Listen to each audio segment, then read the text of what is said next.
Lord, we ask you for your blessing upon council. Direct and prosper its deliberations to thy advantage, thy glory, and a true welfare of the people for whom we serve. Amen.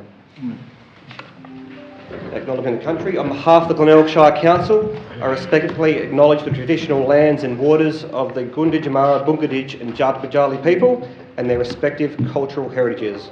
I acknowledge the elders past and present here at today's gathering and through them to all Aboriginal people. Aboriginal and Torres Strait Islander people provide an important contribution to Australia's cultural heritage and identity. We respectfully acknowledge the Aboriginal and Torres Strait community living throughout the Glenelg Shire and the contribution they make to the Glenelg Shire's prosperity and well-being. Now, I would like to point out that the Chief Executive Officer will enable an audio recording of the meeting conducted, and the recording of that meeting may be made available to the public.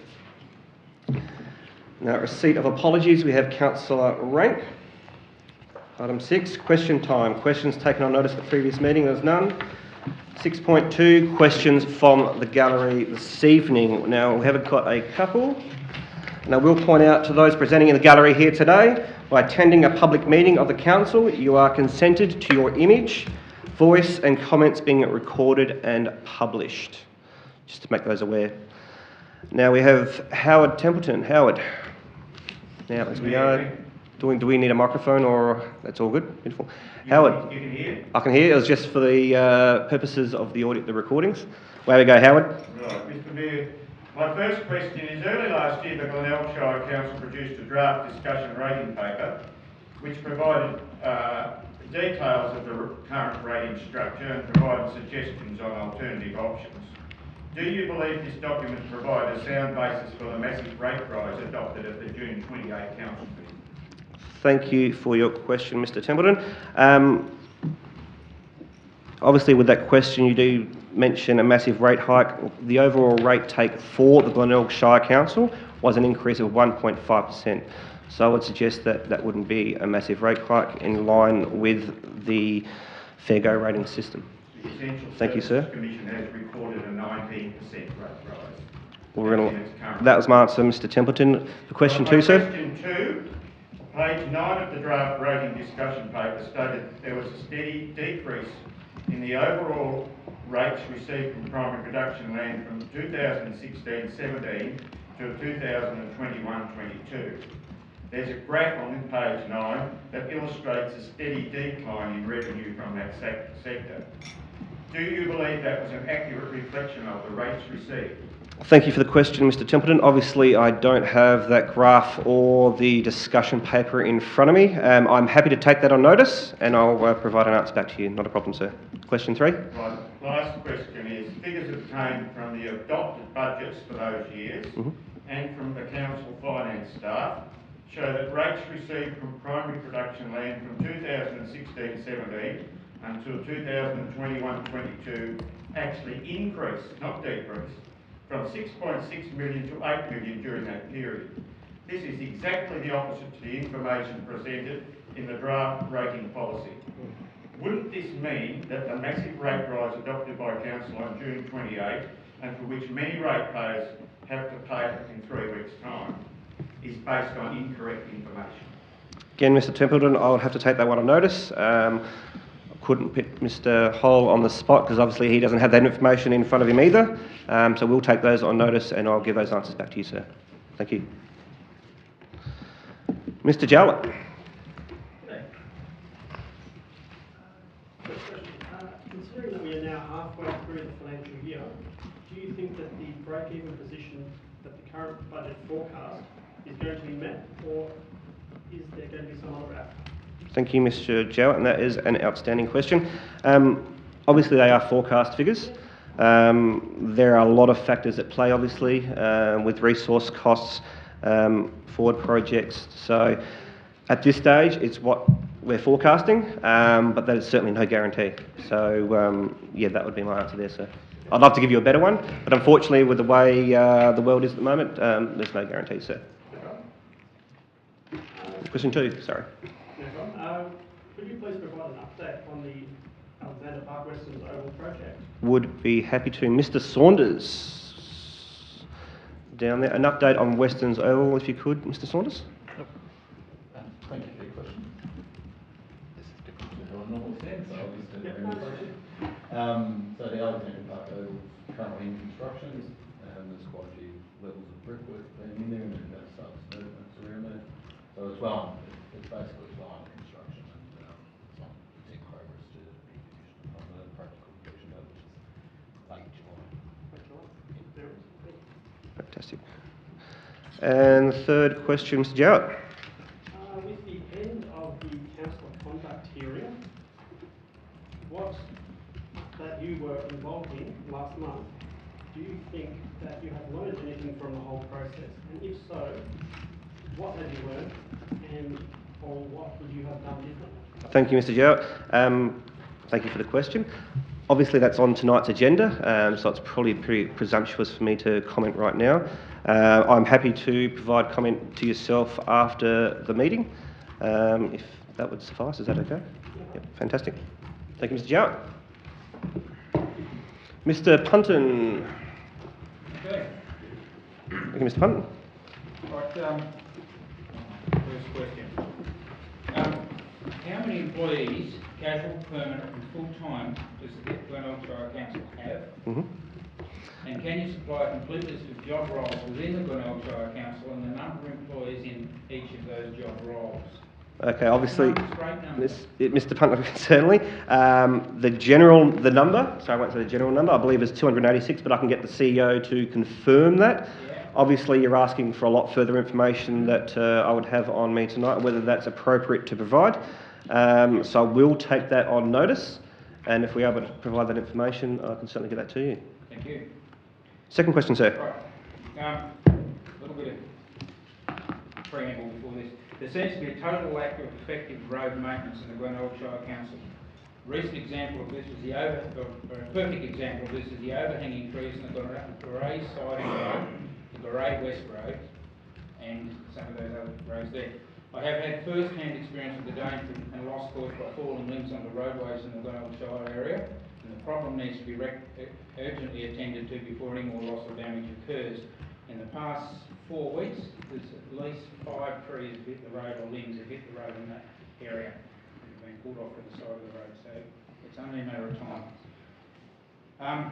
So when is the Glenelg Shire Council going to start to rectify this dangerous situation? Thank you for your question, sir. Obviously, it depends where the roads are. You did mention one road, and obviously you mentioned other roads, which may or may not be part of the council. But what I will pass forward is to Mr. Saunders to answer any of those questions with regards to the roads. On your question here, did maintenance as a priority in Glenelg Shire? So there is funding that is attached to a lot of that as well, but I believe Mr. Saunders will be able to give a better answer. If you would like to speak to me about my experience with this after the meeting, thank you. Yep, certainly. Not a problem, sir. It's pretty rare. Yep. Thank you for your question, Mr. Compton. So we do regular inspections in accordance with our road management plan, and as a part of that, there's different cycles for each class of road. So I'm not sure what ranks the running is for whichever class of road that is. It's a regular inspection. They pick up all the defects that they observe at the time. Of course, with vegetation, there can be issues with, we look at a particular envelope around the road, and as you go through, you can have a very windy event where it would be very wet, and you get extra things happening in between those cycles. So we really do rely on the people who are out there to actually put in a service request so that we can get out and inspect them and try and make it safe.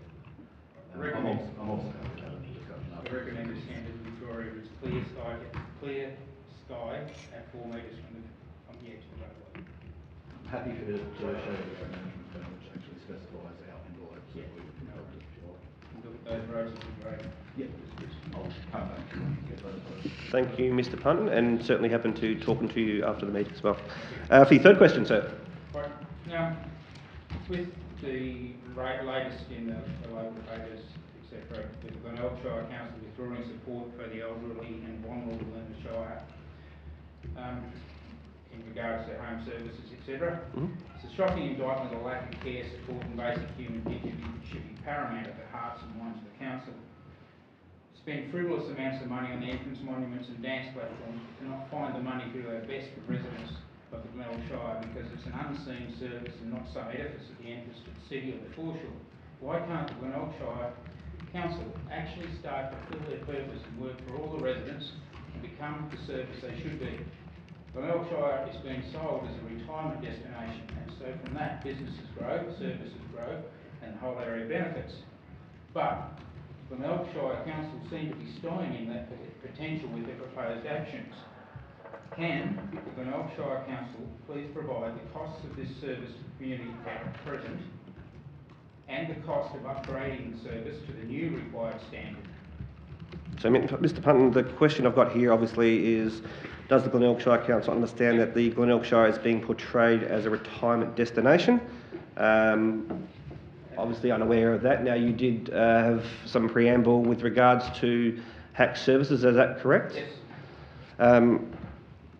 Your specific question with regards to, as a council providing HACs, currently providing HAC services, or what was? The cost of those services to the community at present, the costing. Yep. And the costs of upgrading the service to the new required standard if they take it on. Yep, certainly. So I can provide, I can actually provide those off the top of my head, but without accuracy. But I can give you the nearest 100,000. But I think it'd be more appropriate if I actually passed that on to the CEO, who may have those on the top of his head as well. But they are in our budget, so you can see them, and we can actually talk to that. I believe it's page 12 of the budget too, off the top of my head. But again, I don't have that information in front of me. Mr. CEO. Thanks for the question, Mr. Punton. So in the forecast budget, the cost to council for delivery of those services was estimated for this financial year at $245,000. Now that was the forecast cost to council. Yep. We engaged a report that looked into the service hours provided by council, so it equated somewhere in the vicinity of $25 to $30 subsidy by rate payers per hour to every hour of service we delivered. I think the message in this space is something that really needs to be understood, and I encourage anyone in the community, including myself, raising these issues, to attend any of the community consultation sessions. We've actually scheduled 2 more, one in Hayward, one in Portland for early Feb, and another one in Nelson. The issue that council is facing, and I think it's really important to note that it's an in-principle decision and hasn't been decided on, and will be informed by that community consultation.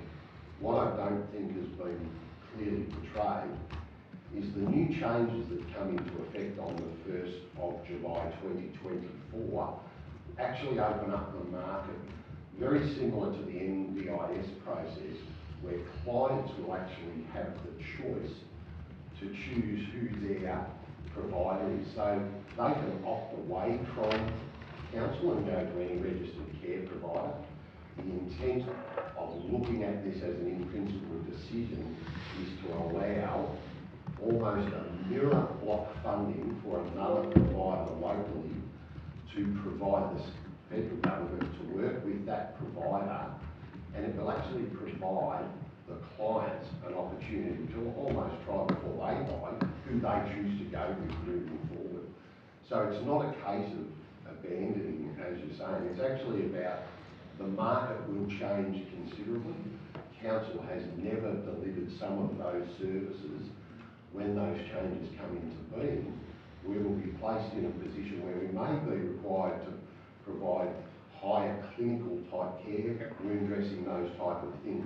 We're actually taking the approach that we think this is the best result from a client focused also, because they will ultimately have the choice, and council won't have the choice of retaining clients. It will be the client's choice. I'm happy to meet with you and go through any of those elements and discuss it further. I've read the document, so I know basically what it stands. Yeah. In particular, with your question about the 245, it should be noted that the figures that were contained in the report provided to council were higher than that for the 2020-21 year, and we made adjustments throughout the year and reforecast based on the number of service hours we're providing. So although that figure of 245 is there, it should be noted that if someone goes into hospital and comes out and requires a higher level of service, obviously there's more hours of service provided, and those figures are adjusted along the way. I hope that answers your question, Mr. Thank you. And I think that just adds more information to Mr. Jowett's question from earlier on. How do we track for our budget? There are services that we can't foresee or issues we can't foresee. So, thank you, Mr. CEO. Mr. Hum. Thanks, Mr. Mayor, for taking my questions. Just wanted to comment that it's really great to see the virtual streaming, which you guys promised back in October.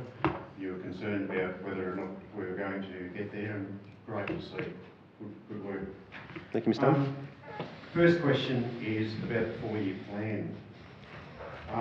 Some time ago I wrote to you and requested some information on the direction of council under your leadership, and even though you didn't actually answer the question when you wrote back to me, because it was taken on notice, I noted that in your response you stated that you supported the 4-year plan.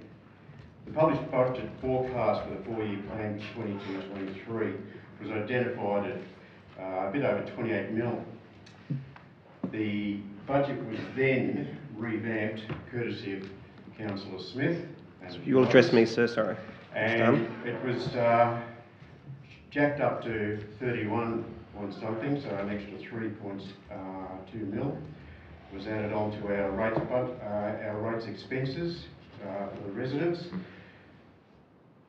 In the fact that you indicated that you support the 4-year plan, my question is whether you would clarify your position and confirm whether you actually support Councillor Smith's financial decisions in proposing this budget, in that he clearly did not understand that it was out of step with the 4-year plan that had previously been adopted by council, or that you intend, or is it that you intend to implement a return to the 4-year plan in this next budget so that the money will come back to the ratepayers? We just simply need to know whether you support the 4-year plan, as you stated in the letter that you sent to me, or whether in fact what you said is untrue. Thank you, Mr. Hum. Thank you for the question. I think that lends to earlier questions and responses. Is a 4-year plan is just that, is a plan. It's what we can reasonably foresee 4 years into the future. Of course, the 4-year plan is what council works for, and that is that's where it is. But obviously, that plan can and does change with circumstances that do arise. So I support the 4-year plan, sir. So that is your answer to the question. So effectively, the 4-year plan really doesn't matter, because it doesn't make any difference at the end of the day, in that council is not being held. Well, Mr. Hum, this is not a debate, but what I would add to that is if I made a 4-year plan in 2019, 2020, that would look considerably different after a pandemic. So circumstances do change, sir. So thank you for your question, and I'd move on to your second question, sir. I don't think the pandemic was the reason for the huge budget increase. Sorry, second question. Second question is on the management of dogs. Okay, sorry. Okay, just want to draw attention to the failure of the livestock rangers here in this town, in that they are ineffective in their management of the conduct of the owners of domestic dogs around the Forthrock Lagoon and Nuns Beach, and in fact throughout the town. The issue of large dogs off leash intimidating owners of small dogs, such that many elderly now refuse to walk at Nuns, they refuse to walk at Forthrock because of the terrifying experiences that they've had. We have experienced this at a personal level. We have 2 small dogs. And it's my experience and that of others that even when these matters are referred to the ranger, they're not acted on. You don't get feedback. So, Mr. Hum, the question. The accumulation of dog faeces at both of these premier tourist and local community amenities is disturbing. The failure of the local laws officers to show sufficient initiative to implement random rotating shifts incognito in order to observe, catch and prosecute the offenders would suggest that in addressing this problem as a public health and a public safety issue, it has not been prioritised by this administration. So my question is very simple. What policy and procedural changes are you going to implement in order to return these community assets back for the enjoyment of the people And when can we expect a proactive response? Thank you for your question, Mr. Hum. Obviously, there's a lot of supposition there with regards to the many people that are outraged and are affected. Obviously, that is your observation. All I can go off of what council officers can go off is incidents that are reported. And now you do mention about rangers and obviously policing all these events. What I would suggest, sir, is that the rangers aren't going to stick behind a bush for all day and then jump out and They don't need do so. to. I'm just saying. We've got. Sorry, Mr. Hum, you asked for me my answer, sir. Checks, that's what I'm suggesting. Mr. Hum, can I please answer your question, sir? Thank you. More than happy. There is two. I believe there's, and the CEO can correct me if I'm incorrect. I believe there's 2 full-time rangers. Mr. Hull, sorry, 3. I think Mr. Hull, thank you very much. There is 3 full-time rangers for the entire Shire, sir. So there is finite resources that we do need to budget for as a council. So I can't say none of these things don't happen, because I'm sure they do, and there's incidents and reports previous that they do, but there is a certain amount of resources that the council can throw at issues to deal with them. Now, if there is a problem, sir, I would encourage you to write into the council and detail the instances that do happen to yourself. Thank you for your question. Second question, your third question, sir? Yeah, you don't get a response from them. Simple as that. Okay. Third question relates to the importance of transparency and integrity and ethical conduct of those in public office. Just want to draw attention to the events of 22nd of December, where former councillor Alistair McDonald pleaded guilty to the sexual assault of a female resident back in August 2019, for which he's now been placed on a 15-month good behaviour bond. Now, that incident occurred under the administration of Councillor Rank, who was the incumbent mayor at the time. It's widely known that she was friendly with the offender. It's widely known that he was a part of her support group, and yet she chose not to initiate the proceedings and the investigation through the inspectorate, leaving it instead to Councillor Wilson to pick up the mantle. In light of the guilty plea and the extreme level of seriousness of the offence caused by this incident, which is now on public record, are you confident that Councillor Rank acted with the dignity and sense of urgency that the average community member would reasonably expect from the office of Mayor for such matters, such that you are able to affirm whether you continue to support Councillor Rank's conduct and management of this matter, where her allegiance would appear to have been more aligned with the offender than the victim? Thank you for your question, Mr. Hum. I will point out that I'm not privy to the information. Obviously, seen how you seem to be privy to that information, however, I'm not. But I will point out that I'm not going to provide comment on this issue when someone has been harmed. So I'm not here to provide comment, here to gossip. So thank you. So, Mr. Hum, that is the extent of the answer, sir. Thank you for your time. Okay.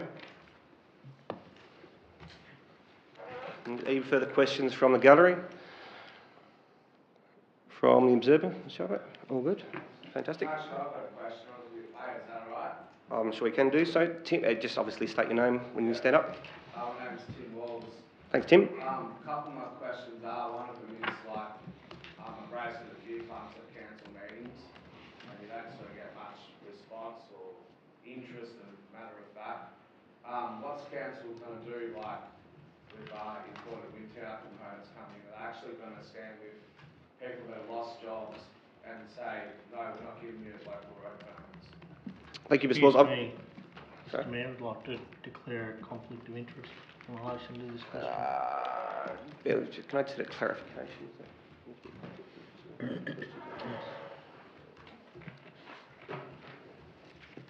He's standing out anyway, that's right. What's the problem? Questions on notice of conflicts of interest. Yes, Mr. Mayor, if an elected member claims he has a conflict of interest, he's entitled. He's absolutely entitled to leave the chamber. Thank you, Mr. Laws.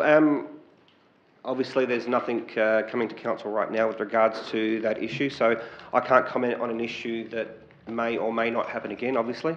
But as for a mayor and myself, I certainly do support local jobs in Portland.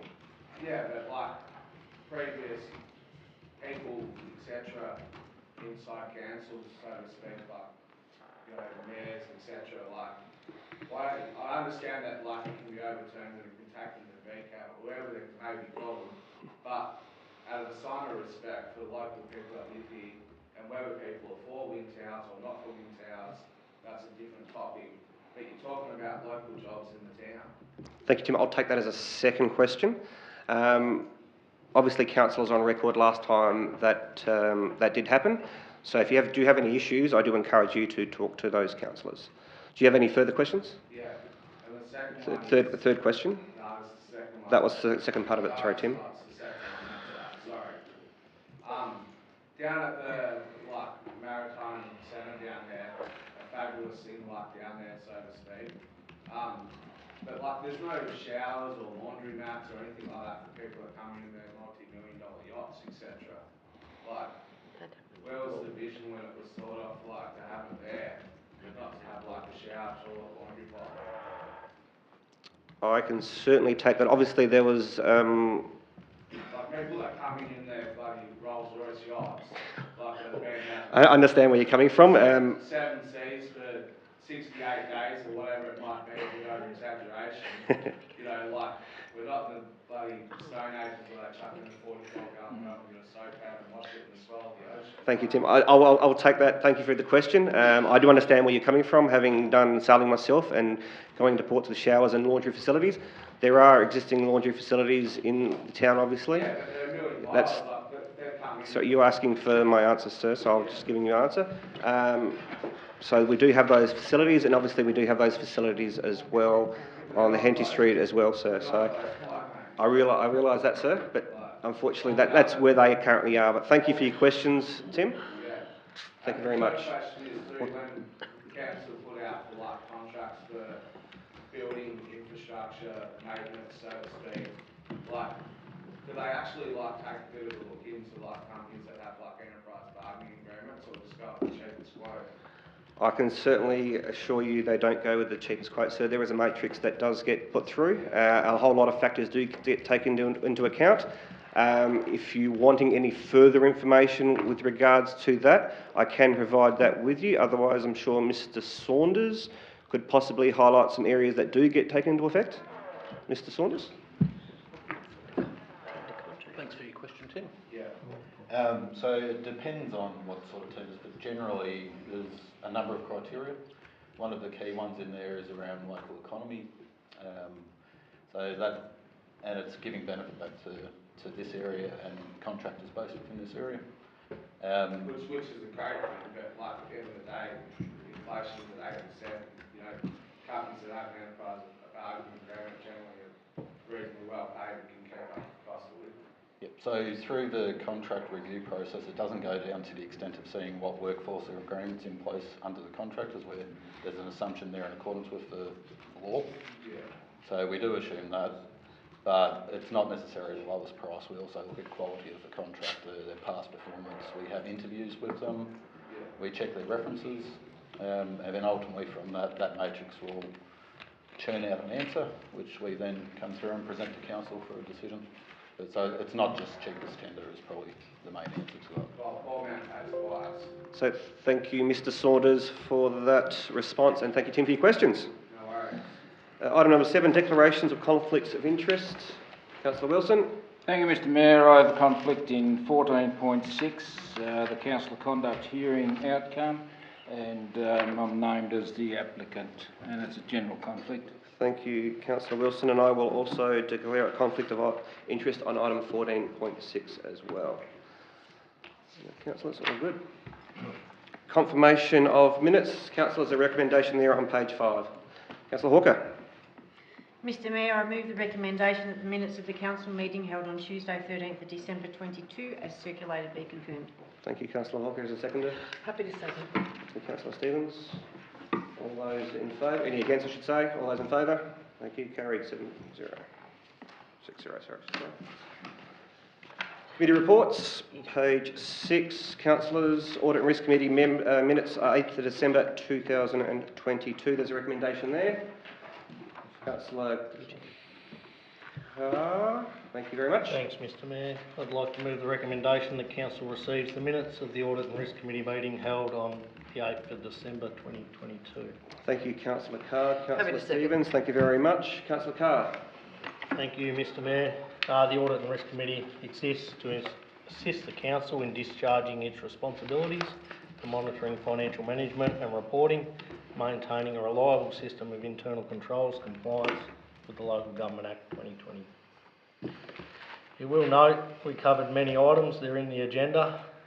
One important one to mention is the election of the Audit and Risk Committee Chair. And we welcome Mr David Stafford as the new Chair, who's an independent member. And I'd like to thank on the record Mr Phil Saunders, who's also an independent member, for his many years of service as Chair of the Audit and Risk Committee. Phil does remain with us on the Audit and Risk Committee as a general member. Thank you. Thank you, Councillor Carr, and thank you for that. Councillor Stevens. Yeah, thank you. Councillors, all the regular reports were there as normally as we go through our quarterly audit committee. You'll note there that cyber security is something that we've certainly come up. We have an incident report that's tabled, and we have an internal audit on cybercrime. There's an action plan that we have. So, look, I do ask councillors to take a moment to have a look at all of those reports within the audit committee. You can learn a lot from our audit committee minutes and the type of topics that are brought up throughout that committee. Thank you. Thank you, Councillor Stevens. Any further comments from our councillors? All good. All those in favour? Any opposed? None. 6-0. Thank you very much. Item 14.1, Councillor and Chief Executive Officer Leave of Absence Register. Councillor's recommendation. Thank you, Councillor Smith. Thank you, Mr Mayor. Happy to move the recommendation that Council approve the Chief Executive Officer Leave of Absence Register presented as a confidential circulation under Section 35(1)(e) 4(6) of the Local Government Act 2020. Thank you, Councillor Smith. Do I have a councillor second it? Thank you, Councillor Second, Mr Mayor. Carr. Any comments, Councillor Smith? No. Anything, Councillor Carr? No. All those in favour? So carried. Item 14.2, Council representation of external peak bodies. Councillors, there's a recommendation there on page 11. Councillor Hawker? Is that Councillor Hawker? Sorry. I'll let Karen sing. Councillor Stevens? Sorry about that. I'd like to move that Council appoint the following members to the list of external bodies in accordance with the following table for the Council term ending 2024. The MAV, or the Municipal Association of Victoria State Council, our delegate is the Mayor, and our substitute is Councillor Wilson. Thank you, Councillor. Councillor Hawker? I'll second that. Thank you, Councillor Hawker. Councillor Stevens, would you like to speak to it? Look, Council, this is only coming back to the Council table because the MAV has recently changed its constitution and have asked us to put this through a Council meeting. So it's quite procedural. This is what we adopted in 2020. There's been no change, but it's just for the MAV record. Thank you, Councillor Stevens. Councillor Hawker? All good? No, all those in favour? So carried. Councillors, item 14.3, invitation to join the mayors for the Voice of Parliament public statement. There's a recommendation there on page 13 along with the background information. Do I have a councillor to move the recommendation? Councillors, I'm going to move a motion that Council decline the invitation for Inner West Council in New South Wales to join the mayors for the Voice to Parliament and await confirmation information from the Commonwealth Government on the Voice to Parliament. Second the motion. Any councillors opposed? Councillor Wilson, Councillor Stevens. Thank you, Mr Mayor. Mr Mayor, this is an important topic for the whole of the Australian community, and at this time we have had an invitation from a mayor from Inner West in New South Wales, which is a Sydney council. Now, there's no legitimacy of this request. It's not from the Commonwealth Government, so I'm suggesting purely from a governance issue that we need to wait until the Commonwealth Government have determined what the Voice to Parliament is going to be. And then once that is framed by the Commonwealth Government, we look forward to supporting that. Thank you, Councillor Stevens. Councillor Wilson. Thank you, Mr Mayor. I do support the voice to Parliament personally, as well as the second part, the Makarata, and I do that because of my politics and being a member of the Labor Party, of which the government has put this up. But I cannot support the council recommendation at this stage because there's still a lot of questions, and I believe I'm here to represent the community, and that community is made up of National Party supporters. The National Party are against it. The Liberal Party supporters, the Liberal Party are non-committal, and as well as the Labor, and there's independents. So at this stage, we are not aware of what role the local government will take from the federal government, and there will be a strong role for us in the community to put that voice through, but we need to put the voice through properly and at the right time. So at this stage, I support the motion as put by Councillor Stevens to just hold off. There's no disrespect to the First Nations people at all, and we will look to the future and to see what transpires.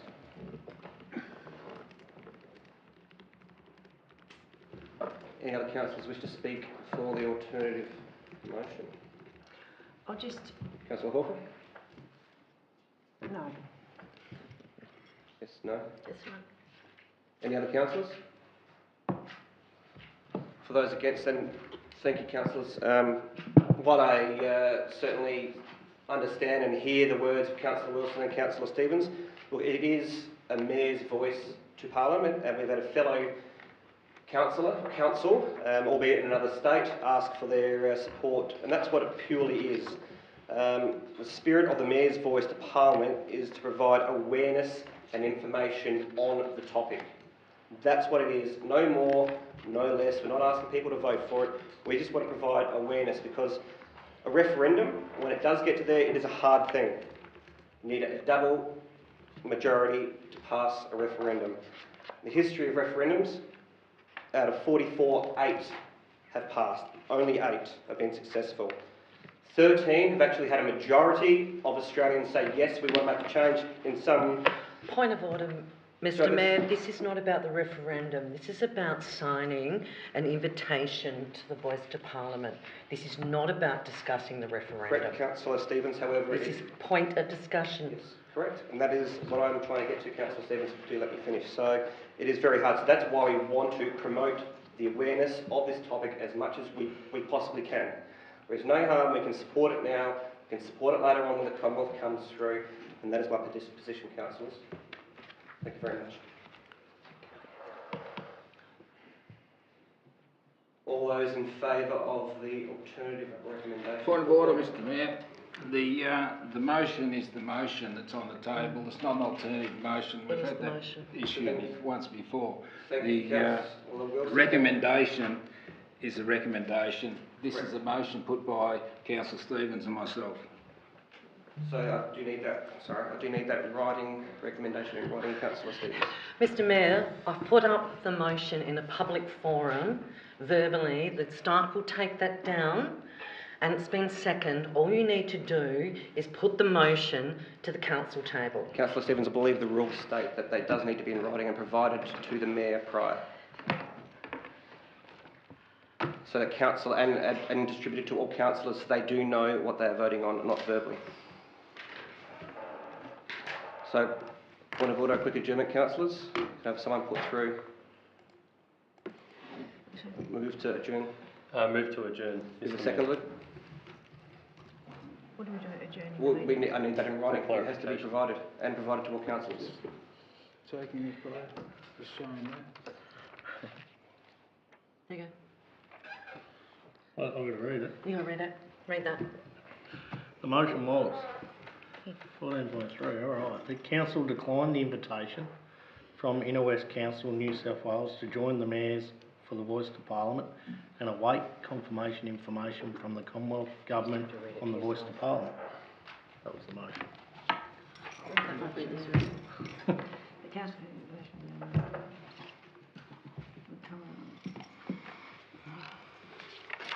You can pass it on to Scott.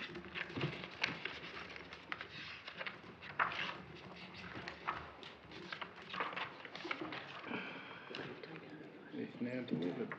Which? Shoulda, coulda.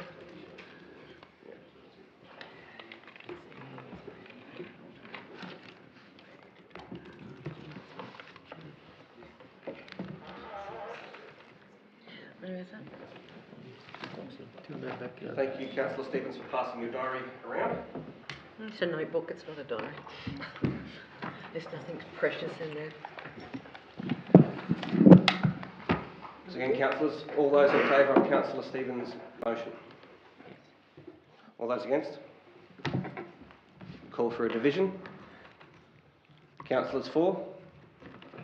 Will you please stand?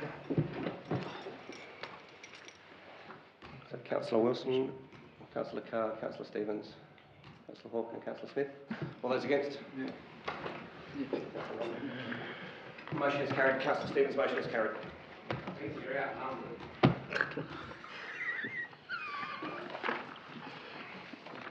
14.4, the Glenelg Shire Financial Report. Councillors, there's a recommendation on page 15.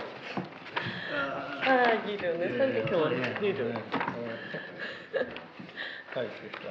Thank you, Mr Mayor. Move that council receives the financial report for the period ending So, Councillor Stevens, are you okay there? December 2022. Happy to Councillor second Carr. that, Thank you, Councillor Mr Mayor. Stevens. Councillor Carr, would you like to speak to the recommendation? No, thank you, Mr Mayor. So this is our year-to-date financials, so we're 6 months in, so it's a pretty good snapshot of where we're heading for the next 6 months also. We'll have a look at the income statement quickly. Employee costs are down a bit. If you double those, they come out at about 23.3, so we are going to probably finish up a bit under there on the full year. In terms of, sorry, I've got a few notes. The statement of cash flows, we're still forecast, look, year-to-date actual, we're sitting at 5.5 million, but you'll see in our forecasted budget that we're still looking to borrow $7 million so that we finish the year at 4.3, so we might see a slight adjustment there as we go through the next 6 months.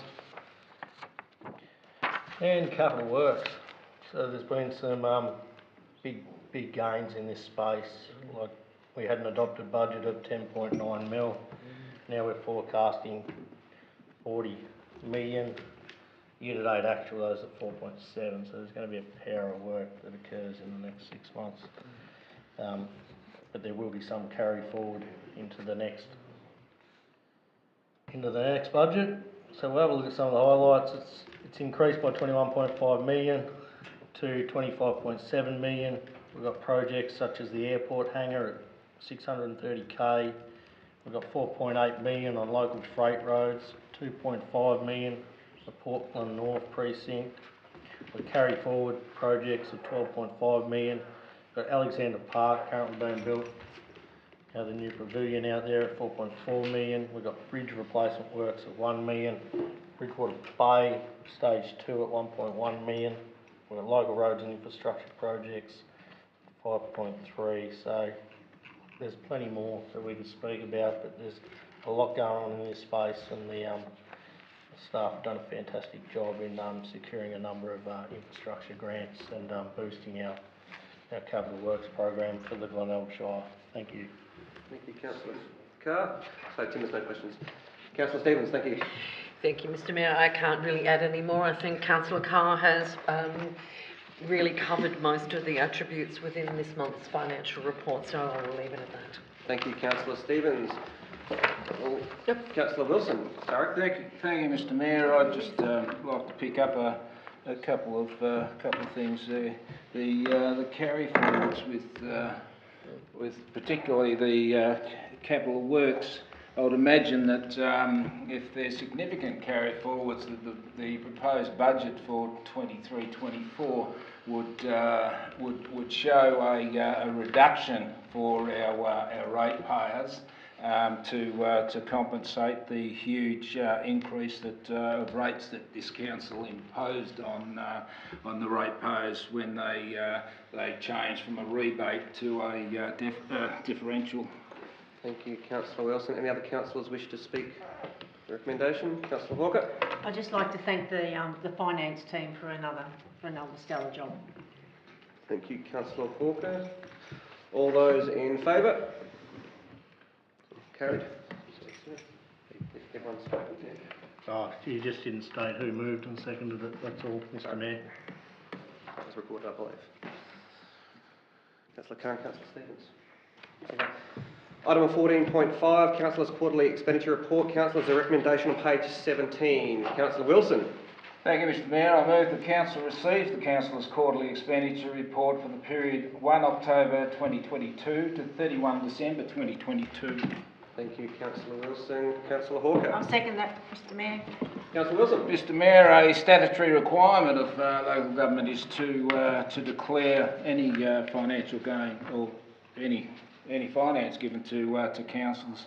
This report shows that we are transparent and our governance is working quite well. So there's no issue with what's in the report, Mr Mayor. Thank you.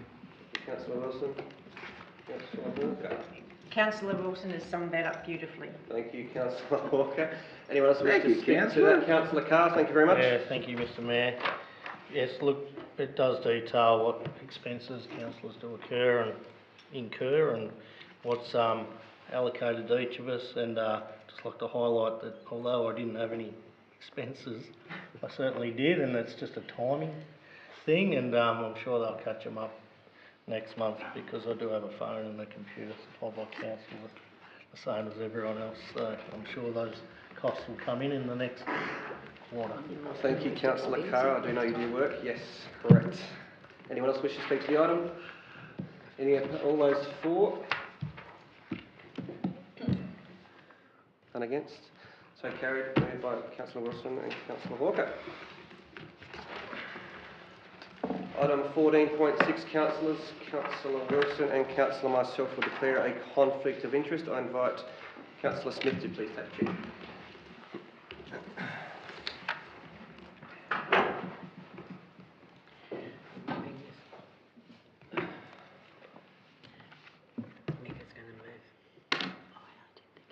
Thank you, councillors. There's a recommendation on this page of your agenda, item 14.6. Thank you, Mr Deputy Mayor. I'd like to move the recommendation that Council 1 receive the arbiter determination and statement of reasons on this matter, and 2, that the arbiter determination and statement of reasons be recorded in the minutes in accordance with the requirements of section 1474 of the Local Government Act 2020. Do I have a seconder? Happy to second. Thank you, Councillor Stevens. Would you like to speak to this, Mr. Councillor Carr? Thank you, Deputy Mayor. Look, the determination was that the arbiter has determined that there has been a breach of the prescribed standards of conduct by the respondent, Councillor Martin, in that he failed to show respect to the applicant and therefore a finding of misconduct is made. The arbiter directs that the respondent make a written apology as outlined in the statement of reason for decision within 14 days. That is all. Thank you. Thank you, Councillor Carr. Councillor Stevens, would you like to comment?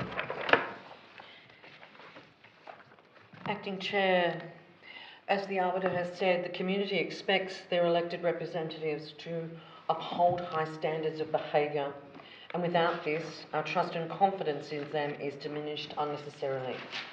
I believe this to be the case. It is unfortunate that the elected member has not seen fit to make any apology to the individual elected member or to this council, which I would see that lacks confidence in that individual. I'm not sure that I am able to move a notice of no confidence in the Mayor, but I don't know what you do about a breach and the continual breaches. This is the first of a number of matters. Point of order, Councillor Stevens. We'll stick to the subject. Thank you, Councillor Stevens. Councillor Hawker, would you like to comment or are you fine? Comment. Okay. Motion moved by Councillor Carr and seconded by Councillor Stevens. All those in favour? So moved unanimously by Councillor Carr and Councillor Stevens. We'll now invite the Mayor back to the chair.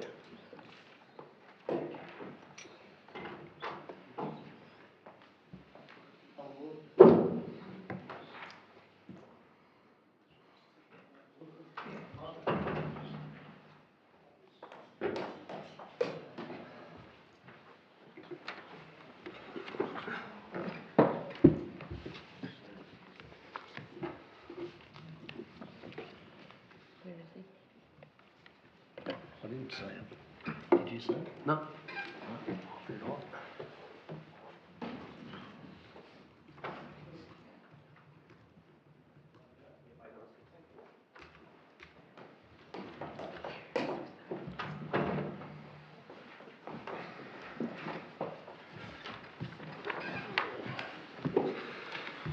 Thank you, Councillors. We move on to item 14.7, amendment to the C108 Glenelg Fitzroy Darlip Regional Flood Investigation implementation. There is a recommendation on page 22, Councillors. Councillor Wilson.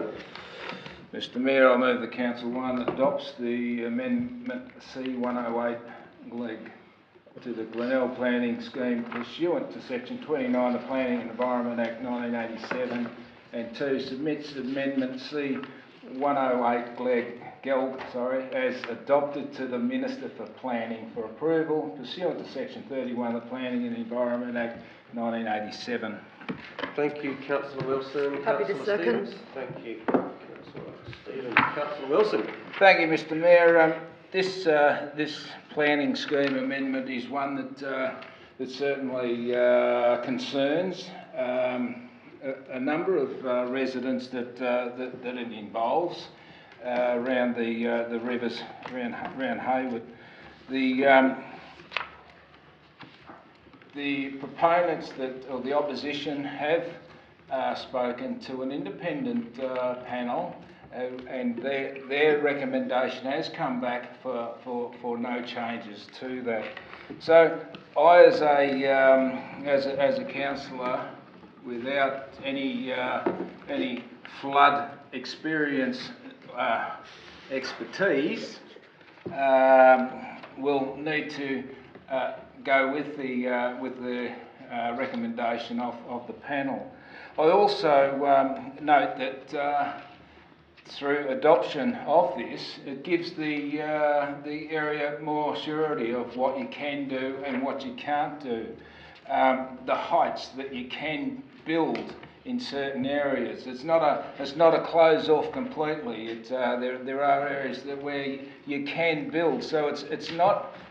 People think, we're in the flood zone, we won't be able to build. You will be able to build, but you've got to conform with the requirements to be able to do that. So, on one hand, it does give surety to landowners what they can or can't do. On the other hand, it's the Glenelg Hopkins Catchment Management Authority who needs to look after the mitigation processes and infrastructure. It's at their cost that they need to ensure that the floods are kept to a minimum. Just by letting the rivers silt up and reeds to grow to slow all the water down is not good management, I believe, for the township of Hayward particularly. And I think I call on the Catchment Management Authority to continue to work with council to improve a better flowing river for the future. As I said, Councillor Wilson. Councillor Stevens. Thank you. Just to add to Councillor Wilson's comments, you know, this work comes out, the amendment comes from the work that was done to the floodplain mapping study back in 2017. Certainly the study has defined the characteristics of the flooding with the Fitzroy River and Darlets Creek catchments, and it certainly underpins, you know, the proposed floodways in the planning overlay. So it actually gives us some control about the development of future planning decisions, so that we can make sound decisions based on the risk to those properties, to life and to our community. I think each of us have seen over the last few months, every other state in Australia has had significant flood damage to many, many properties. And this is just part of the way that we can work with the state government and the Catchment Management Authority to mitigate that risk. And to ensure that future generations are not building and spending their hard-earned money building in areas that have potential flood risk. So, look, I certainly recommend this go to the Minister for adoption and into our planning scheme. Thank you, Councillor Stevens. Any further councillors would like to provide comment? No? All those in favour? Any against? 6. That is carried. Councillor Wilson and Councillor Stevens. And that concludes no confidential reports. Urgent business, none. That is closing of the meeting. Thank you all.